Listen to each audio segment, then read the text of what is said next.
Hello दोस्तों, तो कैसे आप सभी, आशा करता हूँ आप सभी अच्छे होंगे। तो पिछली वीडियो में मैंने आपको क्वेश्चन दिया था कि किस महिला ने सर्वाधिक समय स्पेस में यानी कि 328 दिन रहने का रिकॉर्ड बनाया।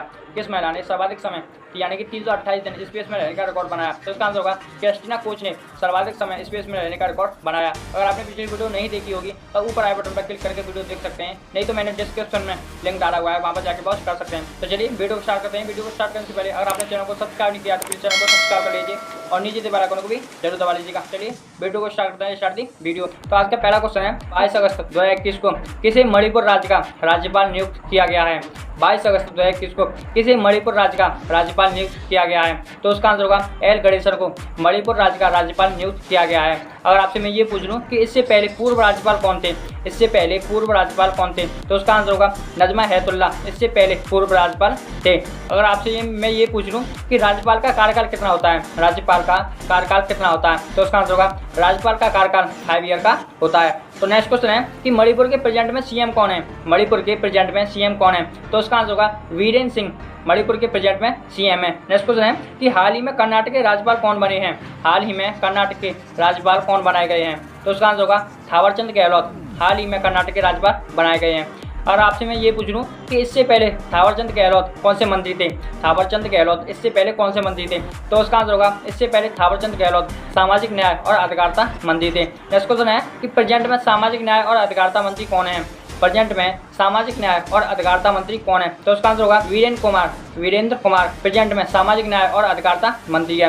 नेक्स्ट क्वेश्चन है कि कर्नाटक के न्यू चीफ मिनिस्टर कौन है। नेक्स्ट क्वेश्चन है कर्नाटक के न्यू चीफ मिनिस्टर कौन है, तो उसका आंसर होगा विशवराज कर्नाटक के न्यू चीफ मिनिस्टर हैं। नेक्स्ट क्वेश्चन है कि हाल ही में जाम्बिया के न्यू प्रेसिडेंट कौन चुने गए हैं। हाल ही में जाम्बिया के न्यू प्रेसिडेंट कौन चुने गए हैं, तो उसका आंसर होगा होंकड़े हिचिलेमा जाम्बिया के न्यू प्रेसिडेंट चुने गए हैं। और आपसे मैं ये पूछ लूँ कि जाम्बिया की कैपिटल क्या है, जाम्बिया की राजधानी क्या है, तो उसका आंसर होगा जाम्बिया की राजधानी लुसाके है। नेक्स्ट क्वेश्चन है कि भारत के नागरिक उड्डयन सुरक्षा मंत्री कौन है।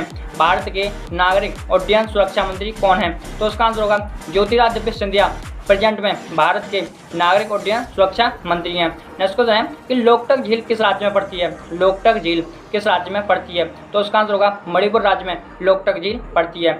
मैं आपको बता दूं कि ये नॉर्थ ईस्ट इंडिया की सबसे बड़ी मीठे पानी की झील है और यहाँ पर संगाई हिरण पाया जाता है। तो इसी से रिलेट करते हुए एक क्वेश्चन बनता है कि संगाई फेस्टिवल कहाँ पर बनाया जाता है। संगाई फेस्टिवल कहाँ पर बनाया जाता है, तो उसका आंसर होगा मणिपुर राज्य में संगाई फेस्टिवल बनाया जाता है। चलिए नेक्स्ट क्वेश्चन सेकंड क्वेश्चन की तरफ बढ़ते हैं। सेकंड क्वेश्चन हमारा 21 अक्टूबर 2021 को दुनिया का सबसे बड़ा और सबसे ऊंचा ऑब्जर्वेशन व्हील किस देश में खोला गया है।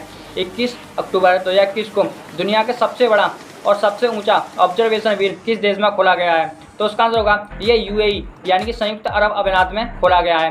और मैं आपसे पूछ लूँ कि इसका नाम क्या है, इसका नाम क्या है, तो उसका नाम है आयन दुबई। नेक्स्ट क्वेश्चन बनता है इस ऑब्जर्वेशन व्हील में कितने यात्री बैठ सकते हैं।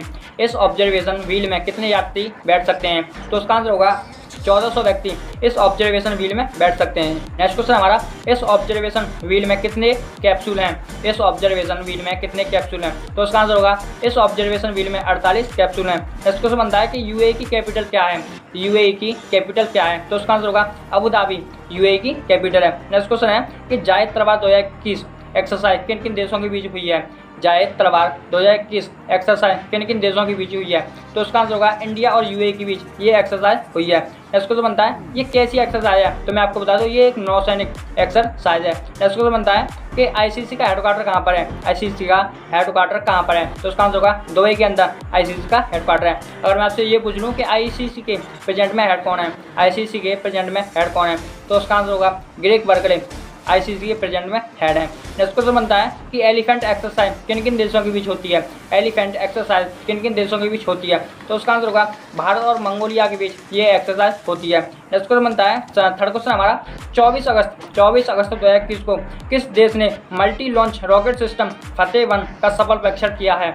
24 अगस्त 2021 को किस देश ने मल्टी लॉन्च रॉकेट सिस्टम फतेह-1 का सफल परीक्षण किया है, तो उसका आंसर होगा पाकिस्तान ने इसका सफल परीक्षण किया है। मैं आपकी नॉलेज के लिए बता दूं ये एक मल्टी लॉन्च रॉकेट सिस्टम है, ये 140 किलोमीटर तक हथियार ले जाने में सक्षम है। इसको सुना है कि जस्टिस आयशा किस देश से संबंध रखती हैं। जस्टिस आयशा किस देश से संबंध रखती हैं, तो उसका आंसर होगा इनका संबंध पाकिस्तान से है। तो मैं आपकी नॉलेज के लिए बता दूं, ये पाकिस्तान की पहली महिला मुख्य न्यायाधीश बनने जा रही हैं। नेक्स्ट क्वेश्चन बनता है कि भारत का मल्टीवैरल रॉकेट लॉन्चिंग सिस्टम कौन सा है। भारत का मल्टीवैरल रॉकेट लॉन्चिंग सिस्टम कौन सा है। तो इसका आंसर होगा पिनाका। भारत का पिनाका मल्टीवैरल रॉकेट लॉन्चिंग सिस्टम है। मैं आपकी नॉलेज के लिए बता दूं, ये 44 सेकंड में 12 रॉकेट दाग सकता है। नेक्स्ट क्वेश्चन बनता है कि डीआरडीओ साइंटिस्ट अवार्ड किसे दिया गया। डीआरडीओ साइंटिस्ट अवार्ड किसे दिया गया। तो उसका आंसर होगा हेमंत कुमार को डीआरडीओ का साइंटिस्ट अवार्ड दिया गया है। नेक्स्ट क्वेश्चन बनता है कि किस देश ने परमाणु सक्षम बैलिस्टिक मिसाइल गजनवी का सफल परीक्षण किया। किस देश ने परमाणु सक्षम बैलिस्टिक मिसाइल गजनवी का सफल परीक्षण किया है। तो उसका आंसर भी होगा पाकिस्तान ने परमाणु सक्षम बैलिस्टिक मिसाइल यानी कि गजनवी का सफल परीक्षण किया है। अगर मैं आपसे ये पूछ लूँ कि ये कैसी मिसाइल है, ये कैसी मिसाइल है, तो उसका आंसर होगा ये परमाणु सक्षम बैलिस्टिक मिसाइल है, यानी कि सतह से सतह पर मार करने वाली ये एक मिसाइल है। नेक्स्ट क्वेश्चन बनता है इस मिसाइल का रेंज कितनी है। इस मिसाइल की रेंज यानी कि क्षमता कितनी है। तो उसका आंसर होगा 290 किलोमीटर इस मिसाइल की क्षमता है। नेक्स्ट क्वेश्चन, फोर्थ क्वेश्चन की तरफ बढ़ते हैं। 20 अगस्त 2021 को भारत ने किस देश के साथ AK-103 असॉल्ट राइफल खरीदने के लिए एक समझौते पर हस्ताक्षर किए हैं। 20 अगस्त 2021 को भारत ने किस देश के साथ AK-103 असॉल्ट राइफल खरीदने के लिए एक समझौते पर हस्ताक्षर किए हैं। तो उसका आंसर होगा इंडिया और रूस ने इस समझौते पर हस्ताक्षर किए हैं। अगर आपसे मैं ये पूछ लूँ कि AK-103 असॉल्ट राइफल का नया वर्जन कौन सा है। AK-103 असॉल्ट राइफल का नया वर्जन कौन सा है। तो उसका आंसर होगा AK-203 इसका नया वर्जन है। नेक्स्ट क्वेश्चन बनता है कि इंडिया और रशिया ने राफेल निर्माण की कंपनी की स्थापना कहाँ पर की है। इंडिया और रशिया ने राफेल निर्माण की कंपनी की स्थापना कहाँ पर की है। तो उसका आंसर होगा अमेठी यानी कि उत्तर प्रदेश के अंदर इंडिया और रशिया ने राफेल निर्माण की कंपनी की स्थापना की है। नेक्स्ट क्वेश्चन बनता है कि भारत ने मूल कर्तव्य किस देश से ग्रहण किए हैं। भारत ने मूल कर्तव्य किस देश से ग्रहण किए हैं। तो उसका आंसर होगा रशिया से भारत ने मूल कर्तव्य ग्रहण किए हैं। अगर मैं आपसे ये पूछ लूँ कि किस संविधान संशोधन द्वारा ग्रहण किए गए हैं, किस संविधान संशोधन द्वारा ग्रहण किए हैं। तो उसका आंसर होगा 42वें संविधान संशोधन 1976 के द्वारा ग्रहण किए गए हैं और ये लागू 1977 में हुए थे। तो नेक्स्ट क्वेश्चन बनता है कि किस समिति के द्वारा ग्रहण किए गए हैं। किस समिति के द्वारा ग्रहण किए गए हैं। तो उसका आंसर होगा सरदार स्वर्ण सिंह समिति के द्वारा इन्हें ग्रहण किया गया है। तो नेक्स्ट क्वेश्चन बनता है कि 42वें संविधान संशोधन द्वारा कितने मौलिक कर्तव्य जोड़े गए थे। 42वें संविधान संशोधन द्वारा कितने मौलिक कर्तव्य जोड़े गए थे। तो उसका आंसर होगा 10 मौलिक कर्तव्य जोड़े गए थे, बट प्रेजेंट में 11 मौलिक कर्तव्य हैं। तो 11वें मौलिक कर्तव्य किस संविधान संशोधन द्वारा जोड़ा गया था। तो उसका आंसर होगा 88वें संविधान संशोधन 2002 के द्वारा जोड़े गए थे। नेक्स्ट क्वेश्चन 5 क्वेश्चन की तरफ बढ़ते हैं। 5 क्वेश्चन हमारा कि 24 अगस्त 2021 को उपराष्ट्रपति एम वेंकैया नायडू ने कहां पर वैक्सीनेट इंडिया प्रोग्राम का शुभारंभ किया है। 24 अगस्त 2021 को उपराष्ट्रपति एम वेंकैया नायडू ने कहां पर वैक्सीनेट इंडिया प्रोग्राम का शुभारंभ किया है। तो उसका आंसर होगा बेंगलुरु यानी कि कर्नाटक के अंदर वैक्सीनेट इंडिया प्रोग्राम का शुभारंभ किया गया है। नेक्स्ट क्वेश्चन बनता है कि वेंकैया नायडू, मैं आपको बता दूं ये राज्यसभा के सभापति होते हैं। अगर मैं आपसे ये पूछ लूं कि राज्यसभा का कार्यकाल कितना होता है, राज्यसभा का कार्यकाल कितना होता है, तो उसका आंसर होगा राज्यसभा का कोई कार्यकाल नहीं होता है। नेक्स्ट क्वेश्चन बनता है कि ग्रामीण विकास मंत्री प्रेजेंट में कौन है। प्रेजेंट में ग्रामीण विकास मंत्री कौन है। तो उसका आंसर होगा गिरिराज सिंह प्रेजेंट में ग्रामीण विकास मंत्री है। नेक्स्ट क्वेश्चन बनता है कि जल शक्ति मंत्रालय के फर्स्ट मंत्री कौन थे। जल शक्ति मंत्रालय के फर्स्ट मंत्री कौन थे। तो उसका आंसर होगा गजेंद्र सिंह शेखावत जल शक्ति मंत्रालय के फर्स्ट मंत्री थे। नेक्स्ट क्वेश्चन है कि भारत की पहली महिला स्पीकर कौन थी। भारत की पहली महिला स्पीकर कौन थी। तो उसका आंसर होगा मीरा कुमार भारत की पहली महिला स्पीकर थी। नेक्स्ट क्वेश्चन है कि भारत की पहली महिला मुख्य चुनाव आयुक्त कौन थी। भारत की पहली महिला मुख्य चुनाव आयुक्त कौन थी। तो उसका आंसर होगा रमा देवी भारत की पहली महिला मुख्य चुनाव आयुक्त थी। नेक्स्ट क्वेश्चन 6 क्वेश्चन की तरफ बढ़ते हैं। 6 क्वेश्चन हमारा 21 अगस्त 2021 को किस राज्य के पूर्व सीएम कल्याण सिंह का निधन हो चुका है। 21 अगस्त 2021 को किस राज्य के पूर्व सीएम कल्याण सिंह का निधन हो गया है। तो उसका आंसर होगा यूपी के पूर्व सीएम कल्याण सिंह का निधन हो गया है। तो मैं आपके नॉलेज के बता दूं कल्याण सिंह भाजपा यानी कि बीजेपी के यूपी से पहले सीएम थे। नेक्स्ट क्वेश्चन बनता है कि ये कितने टाइम्स सीएम रह चुके हैं, ये कितने बार सीएम रह चुके हैं। तो ये 3 टाइम्स सीएम रह चुके हैं। नेक्स्ट क्वेश्चन बनता है कि क्या कल्याण सिंह राजस्थान के राज्यपाल रह चुके हैं या नहीं। तो उसका आंसर होगा यस, कल्याण सिंह राजस्थान के राज्यपाल रह चुके हैं। नेक्स्ट क्वेश्चन बनता है कि कल्याण सिंह का जन्म कहाँ पर हुआ था। कल्याण सिंह का जन्म कहाँ पर हुआ था। तो उसका आंसर होगा इनका जन्म अलीगढ़ के अंदर हुआ था और उनकी मृत्यु 89 वर्ष की उम्र में हुई थी। नेक्स्ट क्वेश्चन 7 क्वेश्चन की तरफ बढ़ते हैं। 7 क्वेश्चन हमारा 20 अगस्त 2021 को मलेशिया के नए प्रधानमंत्री कौन बनाए गए हैं। 20 अगस्त 2021 को मलेशिया के नए प्रधानमंत्री कौन बनाए गए हैं। तो उसका आंसर होगा इस्माइल साबरी याकूब मलेशिया के नए प्रधानमंत्री बनाए गए हैं। और मैं आपसे ये पूछ लूँ कि इससे पहले कौन प्रधानमंत्री थे, इससे पहले कौन प्रधानमंत्री थे, तो उसका आंसर होगा मोहद्दीन यासिन इससे पहले प्रधानमंत्री थे।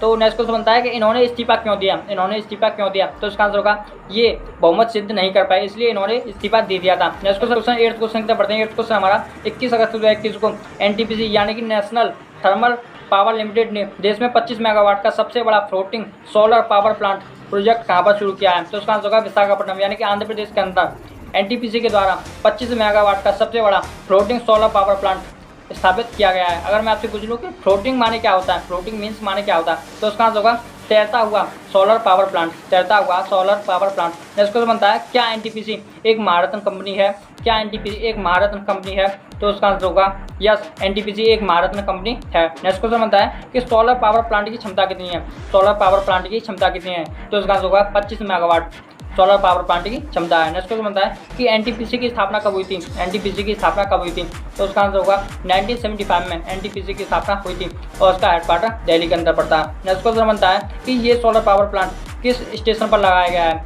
ये सोलर पावर प्लांट किस स्टेशन पर लगाया गया है, तो उसका आंसर होगा समाद्री थर्मल स्टेशन पर, समाद्री थर्मल स्टेशन पर ये पावर प्लांट लगाया गया है। इस क्वेश्चन मैं आपकी नॉलेज के बता दूं कि एनटीपीसी विद्युत उत्पादन करने की सबसे बड़ी कंपनी है। तो चलिए नेक्स्ट क्वेश्चन तो बढ़ते हैं। नेक्स्ट क्वेश्चन हमारा कि अंतरिक्ष विज्ञान के पितामह किसे कहा जाता है, अंतरिक्ष विज्ञान के पितामह किसे कहा जाता है, तो उसका आंसर होगा विक्रम साराभाई को अंतरिक्ष विज्ञान के पितामह कहा जाता है। नेक्स्ट क्वेश्चन बनता है कि विक्रम साराभाई स्पेस सेंटर कहाँ पर पड़ता है, विक्रम साराभाई स्पेस सेंटर कहाँ पर पड़ता है, तो उसका आंसर होगा तिरुवनंतपुरम केरल के अंदर विक्रम साराभाई स्पेस सेंटर पड़ता है। तो चलिए नेक्स्ट क्वेश्चन से बढ़ते हैं। नेक्स्ट क्वेश्चन हमारा कि कौन भारत के पहले स्पेस टूरिस्ट बने थे, कौन भारत के पहले स्पेस टूरिस्ट बने थे, तो उसका आंसर होगा संतोष जॉर्ज, संतोष जॉर्ज भारत के पहले स्पेस टूरिस्ट बने थे। तो संतोष जॉर्ज किस राज्य से संबंध रखते हैं, तो उसका आंसर होगा ये केरल राज्य से संबंध रखते हैं। नेक्स्ट क्वेश्चन 9 क्वेश्चन हमारा कि 26 अगस्त 2021 को मालाबार एक्सरसाइज किन किन देशों के बीच आयोजन होगा, 26 अगस्त 2021 को मालाबार एक्सरसाइज